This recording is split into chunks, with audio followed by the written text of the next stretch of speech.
વડોદરામાં પણ બાકી વીજ બિલને લઈ કડક કાર્યવાહી કરવામાં આવી। વડોદરામાં MGVCLની મેગા ડિસ્કનેક્શન ડ્રાઈવ, શહેરના 23 ડિવિઝનમાં 480 ટીમની મેગા ડ્રાઈવ। બાકી બિલની રકમ ઓન ધ સ્પોટ ભરી શકાય તેવી વ્યવસ્થા કરવામાં આવી છે। ગ્રાહકોને તાત્કાલિક વીજ બિલ ચૂકવવા માટે અપીલ કરાઈ। વડોદરા શહેરમાં આપણા 3 મુખ્ય ડિવિઝન છે, લાલબાગ, વિશ્વામિત્રી ઈસ્ટ, વિશ્વામિત્રી વેસ્ટ, અને એ ત્રણેય ડિવિઝનોની અંદર આપણે 23 સબ ડિવિઝનો છે। સબ ડિવિઝન જેવા કે ભાઈ માનો કે કારેલી બાગ છે, ગોત્રી છે, લક્ષ્મીપુરા, અટલાદરા, વાસણા, એ પ્રમાણે 23 સબ ડિવિઝન છે। તો 23 સબ ડિવિઝનમાં આપણે આજે આ ડિસ્કનેક્શન ડ્રાઈવ કરવા જઈ રહ્યા છે।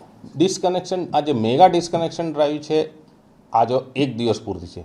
મેગા ડિસ્કનેક્શન ડ્રાઈવ આપણે એને નામ એટલા માટે કહીએ છીએ, આજે 1 દિવસે તમામ MGVCLના સબ ડિવિઝનો આજે પોતાની મેક્સિમમ ટીમો લગાવશે રિકવરી માટે। તો કહેવા માટે તો આજની મેગા ડિસ્કનેક્શન ડ્રાઈવ આજે 1 દિવસ પૂરતી છે, પરંતુ ડિસ્કનેક્શન ડ્રાઈવ અથવા રિકવરી ડ્રાઈવ જેને કહીએ આપણે, એ તો 31 માર્ચ સુધી લગાતાર આપણી ચાલુ રહેશે। લગભગ 8,20,000 જેવા।